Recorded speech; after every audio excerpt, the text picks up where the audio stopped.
So বন্ধুরা already আজকে ভিডিওতে আমরা জানবো অফ্লক্স এম সিরাপ সম্পর্কে। অফ্লক্স এম সিরাপের মূলত কাজ কি সমস্যায় ব্যবহার করা হয়ে থাকে, কত বছর বয়স থেকে আপনি বাচ্চাদের খাওয়াতে পারবেন, এর দাম কত, থেকে পারচেস করবেন, এর সঠিক খাওয়ার কি নিয়ম রয়েছে, এর কোনো সাইড এফেক্ট রয়েছে কিনা সম্পূর্ণ জানতে পারবেন আজকে এই ভিডিওর মাধ্যমে। সেই জন্য ভিডিওটি একটু স্কিপ না করে শেষ পর্যন্ত দেখতে থাকুন। বন্ধুরা অলরেডি আমাদের কাছে রয়েছে অফ্লক্স এম সাসপেনশন বা সিরাপ, যেটা 60 ml সাসপেনশন আপনারা দেখতে পাবেন, যার কম্পোজিশন রয়েছে অফ্লক্সিসিন অ্যান্ড মেট্রোনিডাজল। অফ্লক্স এম সিরাপটি মার্কেট করে থাকে সিপ্লা লিমিটেড। এখানে ফুল অ্যাড্রেস মেনশন রয়েছে, চাইলে আপনি দেখে নিতে পারেন। অফ্লক্স এম সিরাপে যদি আমরা ফুল কম্পোজিশন দেখি, আমরা এখানে দেখতে পাবো পার 5 ml অফ্লক্সিসিন রয়েছে 100 মিলিগ্রাম এবং মেট্রোনিডাজল রয়েছে 200 মিলিগ্রাম। এগুলো পার 5 ml আপনারা দেখতে পাবেন। অফ্লক্স এম সিরাপের দাম কত? অফ্লক্স এম সিরাপের এই মুহূর্তে এমআরপি রয়েছে 90 টাকা এমআরপি। এখানে expiry date, batch number, manufacture date already mention করা রয়েছে। আর এই সিরাপটি ভারতবর্ষের যে কোনো মেডিকেল স্টোর অথবা অনলাইন থেকে পারচেস করতে পারবেন। অফ্লক্স এম সিরাপের মূলত কাজ কি বা কী সমস্যায় ব্যবহার করা হয়ে থাকে?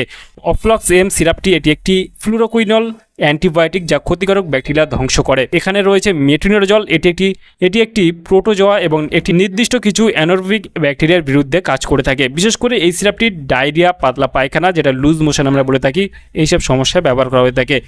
জীবাণুঘটিত বা ইনফেকশনজনিত ডায়রিয়া দ্রুত নিয়ন্ত্রণ করতে এই সিরাপটি ব্যবহার করা হয়ে থাকে। বিশেষ করে আমাশার ক্ষেত্রেও ব্যবহার করা হয়ে থাকে। মলদ্বারে ব্যথা বা মলের সাথে মিউকাস বা রক্ত আসার মতো সমস্যায় এই সিরাপটি বিশেষ করে কাজ করে থাকে। পেটের ইনফেকশন ও কামড়ানোর ব্যথা, পেটের ব্যাকটেরিয়াল ইনফেকশনের কারণে ব্যথা বা গ্যাসের অস্বস্তি হলে বিশেষ করে এই সিরাপটি ব্যবহার করা হয়ে থাকে।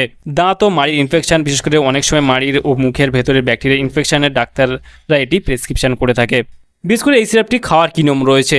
এই সিরাপটি খাওয়ার নিয়ম হলো, খালি পেটে একদমই খাওয়া উচিত নয়। খালি পেটে খেলে বিশেষ করে পেটে অস্বস্তি, বমি ভাব বা গ্যাস্ট্রিকের সমস্যা বেড়ে যেতে পারে। এই সিরাপটি খাওয়ানোর আগে অবশ্যই নাড়িয়ে বা ঝাঁকিয়ে নেওয়া অত্যন্ত জরুরি। এই সিরাপটি খাওয়াতে পারবেন বিশেষ করে যাদের বয়স অলরেডি 2 বছরের ঊর্ধ্বে রয়েছে, মানে 2 বছর থেকে আপনি স্টার্ট করতে পারবেন। দিনে 2 বার, সকাল এবং রাত্রে করে হালকা কিছু খাওয়ার পর আপনি খাওয়াতে পারবেন 5 ml করে। এবার বাচ্চার বয়স হিসেবে আপনাকে ডোজটা নিতে হবে। কতদিন পর্যন্ত খেতে হবে? হয়তো 5 থেকে 7 দিন অবধি ডাক্তারবাবু এটা প্রেসক্রিপশন করে থাকে। বাচ্চার কন্ডিশনের উপরে কিন্তু ডাক্তারবাবু ডোজ দিয়ে থাকে। কত ml করে খাওয়াতে হবে অবশ্যই চিকিৎসকের পরামর্শ নিয়ে আপনি খাওয়াবেন। আর এই সিরাপটি খাওয়ানোর ফলে কী সমস্যা বা সাইড এফেক্ট দেখা দিতে পারে? বিশেষ করে এই সিরাপটি খাওয়ানোর ফলে বমি ভাব বা বমি হওয়া, মুখে তিতা বা মুখে স্বাদ বদলে যাওয়া, ক্ষুধামন্দা অথবা মুখে অরুচি, মাথা ঘোরা, মাথা ব্যথা, প্রস্রাবের রং সাময়িকভাবে কিছুটা গাঢ় বা লালচে হওয়ার মতো সমস্যা দেখা দিতে পারে। সেই ক্ষেত্রে আপনারা যখন যে কোনো মেডিসিন, যে কোনো সিরাপ, যে কোনো অয়েন্টমেন্ট, যে কোনো ক্রিম ব্যবহার করবেন, ব্যবহার করার আগে অবশ্যই চিকিৎসকের পরামর্শ নিয়ে ব্যবহার করবেন, তাতে আপনার কোনো সমস্যায় পড়তে হবে না। তাহলে বন্ধুরা আজকে ছিল ভিডিও অফ্লক্স এম সিরাপ সম্পর্কে ডিটেলসে জানিয়ে দিলাম। কেমন লাগলো ভিডিওটি অবশ্যই লাইক করবেন, আপনার মতামত অবশ্যই কমেন্টে জানাতে পারেন। আর আমাদের চ্যানেলে নতুন বন্ধু থাকলে চ্যানেলটিকে অবশ্যই সাবস্ক্রাইব করে পাশে থাকতে পারেন। ভালো থাকবেন, সুস্থ থাকবেন এবং দেখা হচ্ছে নেক্সট কোনো ভিডিওতে।